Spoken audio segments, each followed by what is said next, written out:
Chair, very quick interjection. Quick interjection. Congressman Garin. Ilang kilo po ang 35 million, Mr. Chair?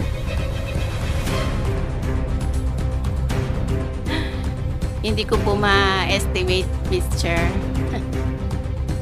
I'm sorry, Congressman Garin, I'm not in a position to answer that, no?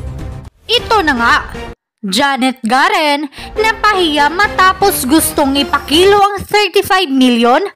Garen, nababaliw na. Pero bago ang lahat, maaari kayong mag-subscribe para maging updated sa mga issue at bagong mga balita. Pinagtawanan nga ng land bank itong si Garen matapos gustong ipakilo ang 35 million. Garen, halos mabaliw na kakaisip kung paano iipitin si VP Sara. Garen, napahiya na, pinagtawanan pa. Narito ang buong detalye.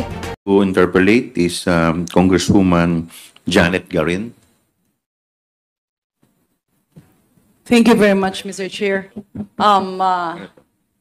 Since the Honorable Manuel went for a quick meeting, allow me to pursue the line of questioning of the Honorable Zia. Kanina po, Mr. Chairman, may pinakitang acknowledgement receipt. May I pose, if I may be allowed to pose the question to Congressman Zia, Mr. Chair? Okay lang po ba? Do we allow that, Mr. Chair? Very quickly lang, very quickly. Yes po, ma'am. With the permission of the Chair. Kanina po kasi sinabi nyo acknowledgement receipt. Ang ibig po ba sabihin nito ay pagpirma mo na ikaw ay nakatanggap ng pera?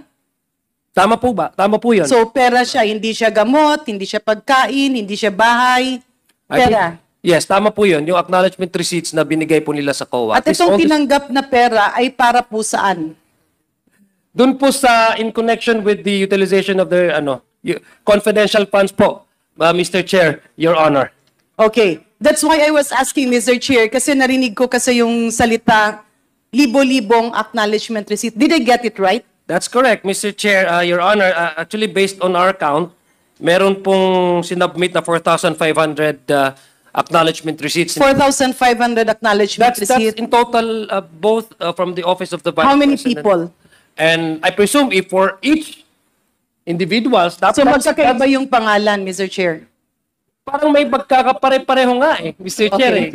As I already showed. Mr. Chair, I just posed that question so that in the next review of the Honorable Zia, maybe he can look into the 4,500 acknowledgement receipts. Kung ito ba ay 4,500 na tao, o these are 4,500 acknowledgement receipts covering how many people? Yan lang po. Kasi para po medyo maliwanagan ako dun sa presentation. My next question, Mr. Chair, to our distinguished resource person from COA. She mentioned that she perused over these documents. So I'm not sure, Mr. Chair, if it's COA who can answer or somebody else from our resource person. Sino po, kasi acknowledgement receipt, ina-acknowledge mo na natanggap ka, sino po ang nagpapatanggap? Who releases the money? Mr. Chair, it is supposed to be the SDO, the Special Ilan po ang District SDO, Mr. Officer. Chair?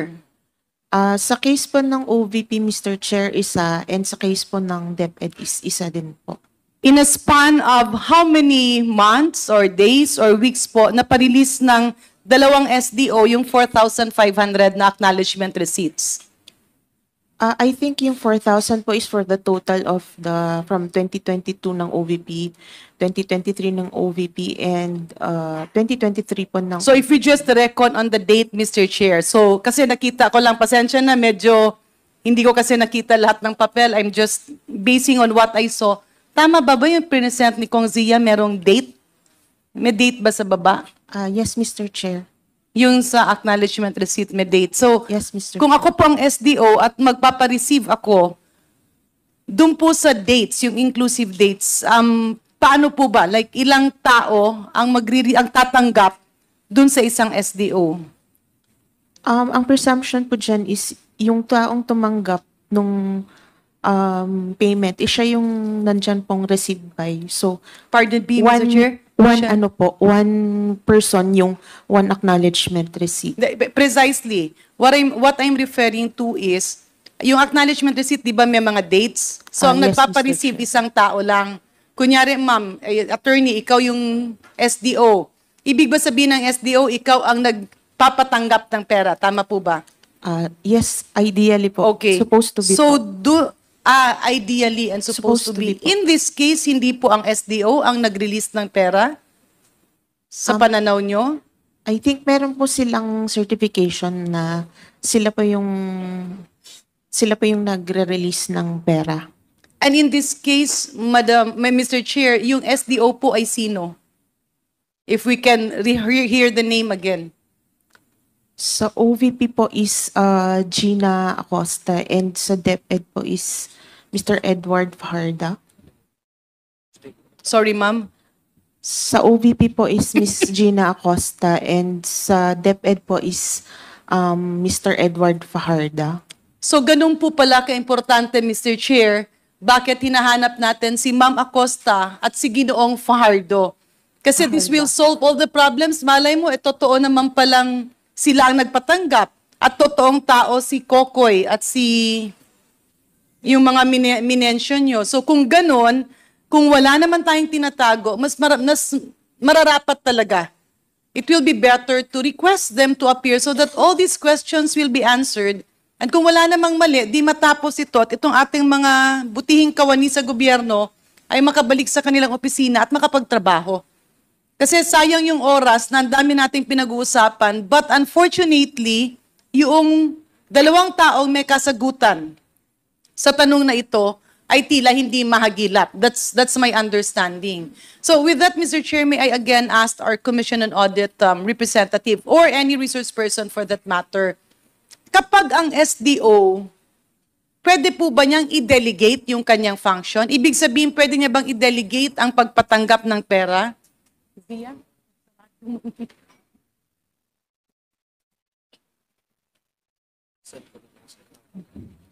Mr. Chair, as far as I know po, pagka designated po, hindi na po pwedeng i-delegate, especially since sa case po ng Intel and confidential funds, meron po silang pinipirmahang certification na Dapat po yung sila lang ang mag-release. nag-disperse. Hindi pwedeng iparelease sa iba kasi baka mamaya hindi nila kaya.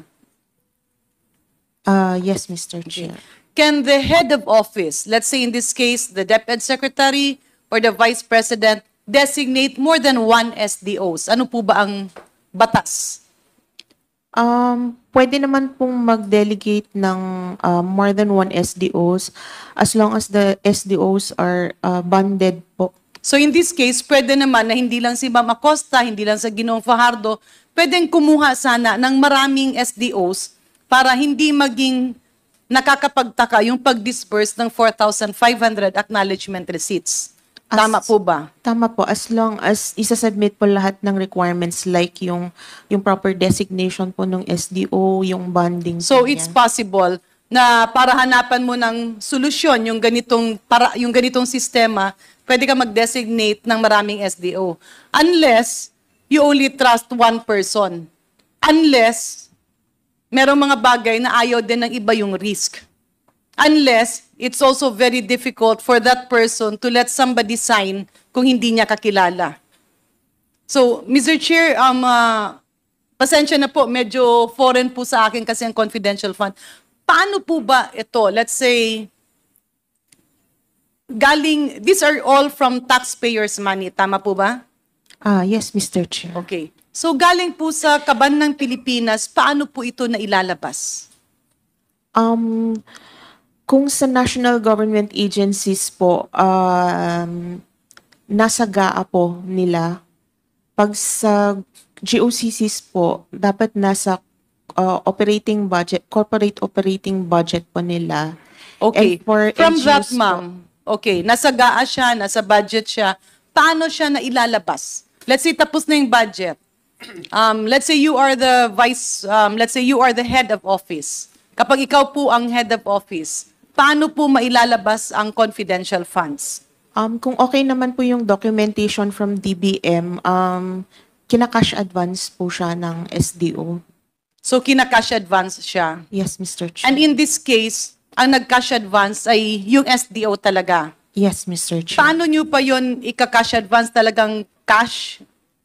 I presume cash po siya, Cash siya, oo. since Hindi po ba yun delikado kung iisang tao lang?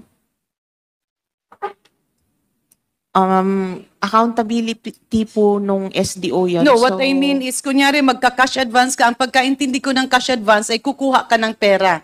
We're Yes, talking Mr. of how much? Millions. Mr. Chair, Your Honor. millions po usually pagka Pwede po nating confidential. maibigay yung tamang amount?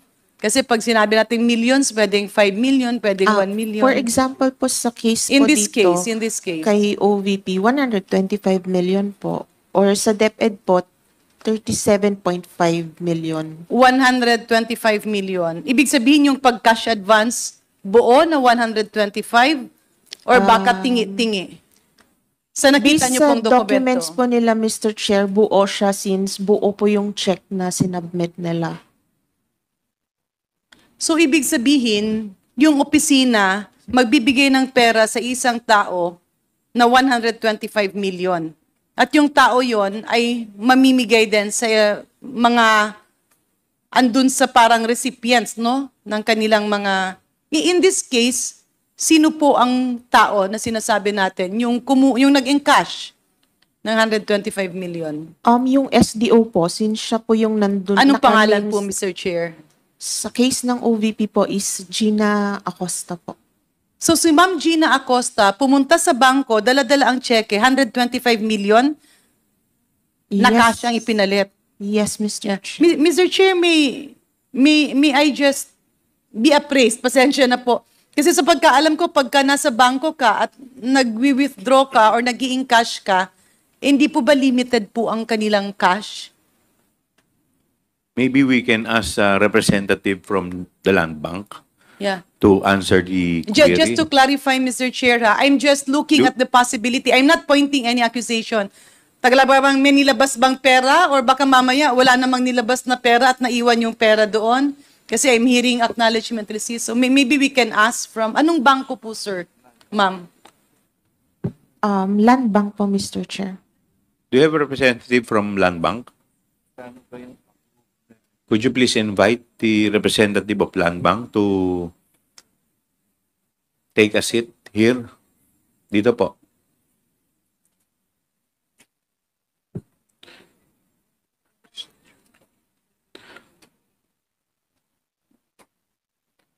Ma'am, could you please state your name and your position? I am Nenita Camposano, the department head of the OTR branch. I was Pardon me, Mr. Chair. Ano, pakiulit po, ma'am? I'm Nenita Camposano, department head of the DOTR branch of Land Bank. Yes. I was You have formerly- taken your oath already, right? Yes. Tama po. Please So- continue, Congresswoman. Ma'am, magkano po ang usual na cash na nasa bangko po ninyo at any given time? Different branches have Hindi, different. in your, you can probably speak in behalf of your branch. I mentioned before that the CIB level of the DepEd branch where I was formerly the department manager. Ano po, CIW? Ano yung sinabi niyo po? The cash in vault, sorry. Okay. The cash in vault level, the cash level of our vault, as I mentioned in the previous hearing, is 10 million. So ang ibig po sabihin, at any given time, ang ibig sabihin ng cash in vault, yung available na pera sa bangko ay 10 million. No, Your Honor. That is the maximum, but we don't store cash at that much. 10 million is the maximum, but you don't store for purposes of safety. Security. Yes, ma'am. Okay, so magkano po usually, ma'am, average? 5 to 6. 5 to 6 million. So you can say that the highest will be 10, it can be 3, it can be 4, and the average is 5. Is this true na yung SDO ay nag-encash? Was it encash or nag-encash ng 125 million at one time? I was with DepEd branch, ma'am. The OBP is with our Shaw Boulevard branch. Okay. So, can... Do we have a representative from Rojas Boulevard Show ba dito? branch? Shaw Boulevard or Rojas? May I be excused, Your Honor? So while waiting for the other manager, so Ito sa po. inyo po ma'am, at one time is 3 to 5 or 10 million. And for sa DepEd, magkano po ang ini-encash ng SDO? This particular check, ma'am, 37.5 million. So paano nyo po nagagawa yon? Kasi 5 to 10 million lang yung cash on vault nyo. We require our clients to tell us the amount to be withdrawn 2 days or 1 day before. The So 2 encashment. days or 1 day before, pinapa-prepare yung... okay. And in this case, who made the call? It was the cash division of the Department of Education. Cash Division of the Department of Education. Specifically, sino po? Usually it's Ma'am Sonia De Leon. Pardon me? It was Miss Sonia De Leon who calls us for the reservation. So si Sonia, Ma'am Sonia, Mr. Chair, is not here. And is this a regular occurrence, ma'am? Ito ba ay pangkaraniwan na nangyayari? Yung 37.5 o yung malalaking amount na ini-encash, pangkaraniwan naman ito. Yes, ma'am. So pangkaraniwan ito sa inyo. Usually po para po saan?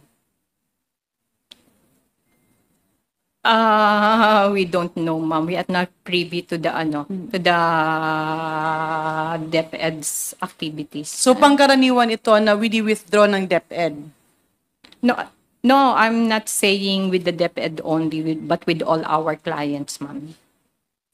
Your clients are government or private clients?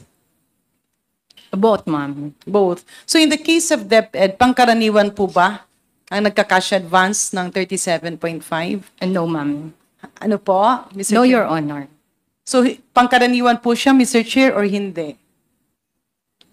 With the DepEd, with the DepEd. Yes no, po. No, ma'am. Okay. And maybe, Mr. Chair, we can ask the land bank manager of the other branch. Ma'am, before we address the land bank manager of other branch, gusto ko lang pong magdagdag ng tanong. Yes. Ilang occasion po kayo na nakapag-withdraw ang DepEd ng 37.5 one time? 3 occasions. 3 occasions. Okay. Thank you po. Thank you, sir. Ikaw na. Ma'am, pwede po ba paki-state ninyo yung pangalan ninyo at saka yung position ninyo? I'm G&G Ma'am, Abay. pakilapit po yung yung mic. Good morning po to everybody and to all our officers. Jean Abaya po from Land Bank Shaw Boulevard branch. I'm the department manager and assumed the position only as of January 2024.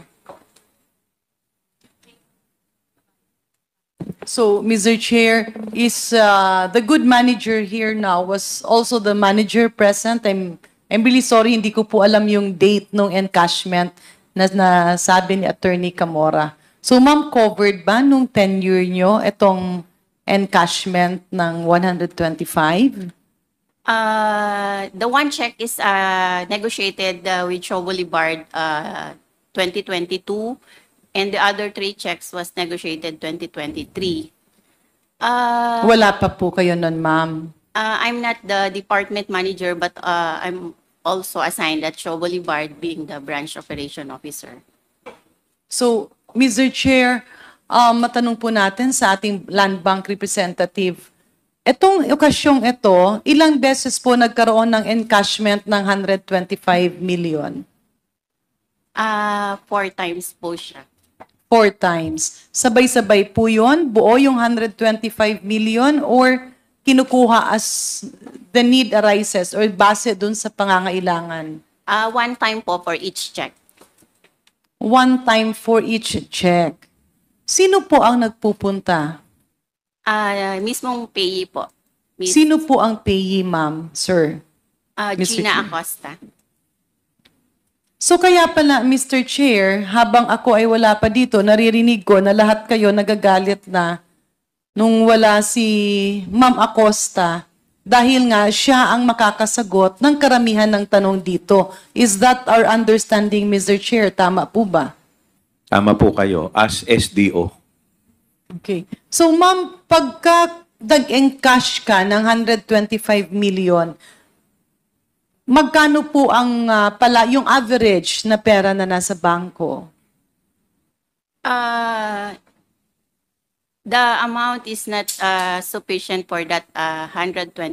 So, we asked the client... Pasensya na po, ma'am. Okay lang pong Tagalogin natin para po medyo mas sige po, ma'am. maintindihan. Yung pong limit ng aming vault will not be sufficient kung ang pinag-uusapan po natin is yung 125 million. So, per ano po namin, we request our client po na magpa-reserve for us to prepare po yung cash requirement of our client before the encashment, the day of encashment. So in this case, meron naman nagpa-reserve. Meron po. Sino po, Mr. Chair? From the agency po. Sino po kaya from the agency? Since that time kasi po, I was not in the position po to na mag-accept nung reservation. Will check po dun sa record namin sa branch. Pare-pareho bang tao ang nagpapa-reserve or hindi naman? Generally po, from the cash division po of the agency. But I cannot disclose yung exact name or person. Bakit po, Mr. Chair? Ma'am, I'm sorry po kasi by that time nga, as I've said earlier po, na I'm not the branch head during that time. And mostly kasi, either po the branch head or yung cashier po namin ang pwedeng mag-receive ng reservation of Pero cash. alam niyo po kung sino ang nagpapa-reserve. Hindi po. Kasi isang branch lang. So pwede niyo pong matanong, Mr. Ma'am, Chair? Yes. Nandirito po ba yung branch head during that time? Nandirito po ngayon? Wala po siya, Chair. Wala. Okay. Retired na po siya. Retired na? Okay. So maybe, Mr. Chair, we can invite the former branch chair. Would you like to, ano po bang pangalan niya? Yung former manager po. Yes. Nung December 2022 up to September 2023. Violeta Constantino po. Violeta Constantino.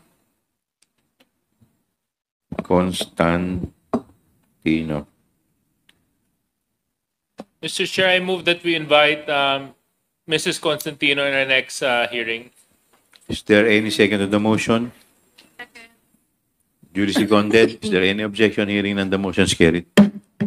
So, Mr. Chair, the reason why I'm asking this, andun kasi yung risk. Yung risk ng tao, for all we know, kawawa rin naman si Ma'am Gina Acosta, na pupunta siya, delikado ang buhay niyan. Kasi 125 million cash is not a joke. Ito po ay 4 or 5 beses na pumabalik-balik siya, Mr. Chair, Your Honor. 4 times po, since yung check po na na-issued is 4. So mag-isa lang talaga siya na pumupunta or merong mga kasama? May mga kasama po. May mga kasama. Nakikilala niyo po yung mga kasama niya? No, ma'am. By face, makikilala po? Hindi na po, Miss Chair. Ano po yung sasakyan na ginagamit nila? We're not aware po of the, kasi po yung parking, hindi naman po namin. Kasi di ba yung pera nasa loob ng bangko? Maglalabas ka ng pera sa labas, isasakay po ba natin sa tricycle, Mr. Chair? Hindi po. It's since over-the-counter transaction po siya, After release po kasi ng bank sa client, it's call na po ni client where kung saan Ma'am, po can nila you please ilalagay. speak closer to the microphone? Hindi na po namin chine-check or minomonitor yung kung anong car po or vehicle Sino po, po. Mr. Chair, Your Honors, yung naghahakwat? Sila po mismo, yung mga client. Ibig sabihin, wala pong taga-bangko ang naghahakwat or nagpapalabas? Wala po. Yeah. It's just quite unusual, Mr. Chair, that the branch manager who's present here now seems to have probably a temporary amnesia on what has happened. Kasi napaka-imposible pong maglalabas ka ng 125 million cash, 4 na beses, ni hindi mo lang titingnan kung ano yung paglalagyan at ni hindi mo tutulungan yung kliyente na maglabas ng pera. Kasi syempre, alam mong it can invite perpetrators, either ma-hold up, either pasukin yung branch. Kung ganyan po ba, ma'am, nilalak yung branch or parang open to all lang? Miss Chair, hindi naman po. Yung dun sa lalagyan, ma'am, nakikita naman po namin kasi from the teller, i-release po yung money. So the teller, nakikita niya po kung saan niya ilalagay yung money. So yung dun sa paglabas po, since malaki po yung amount, so from the release po, parang dapat wala na pong touch ang one of the personnel since po ilalabas na po siya sa bank. So ang ano po namin doon, Dumadaan siya ng teller, bale, doon yung teller, yung parang may mesa po na ganon, ma'am? Bale, igaganon mo po. actually nire-request naman po yun ni client na dapat doon sa discrete place. So since malaki po yung amount, nire-release po namin siya at the back of the teller. Sorry, ma'am, at the...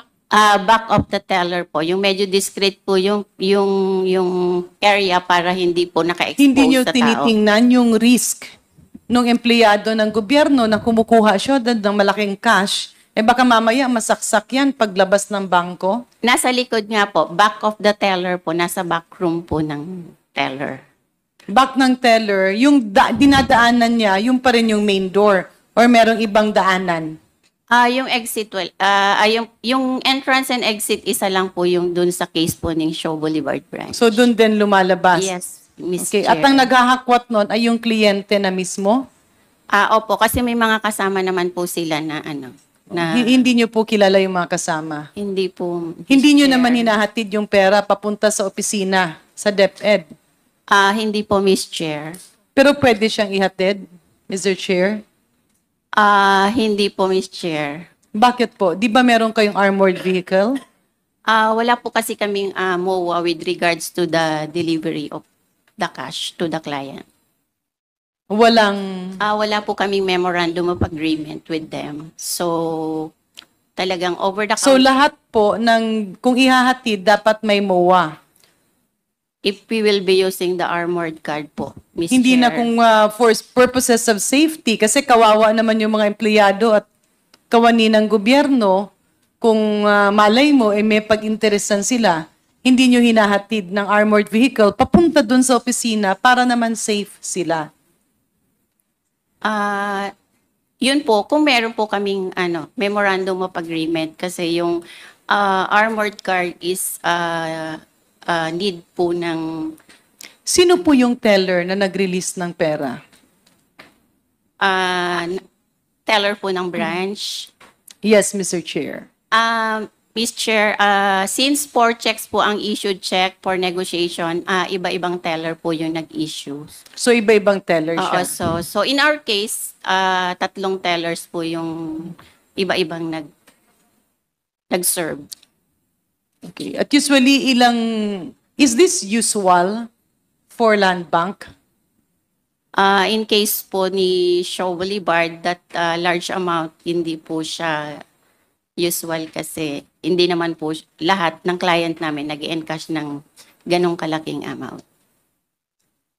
Unusual po siya sa pananaw nyo. Opo, Miss Chair. Yeah. Mr. Chair, the reason why I'm asking this is we're putting the risk of our government officials and our government employees. Imagine, magwi-withdraw ka ganyan kalaki, cold cash.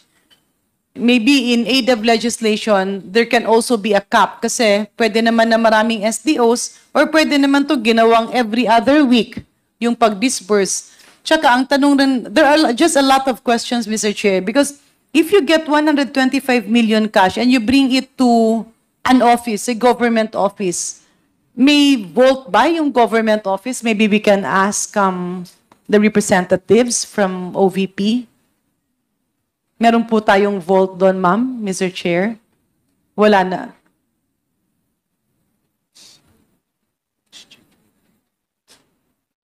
Can the finance chief answer, Mr. Chair?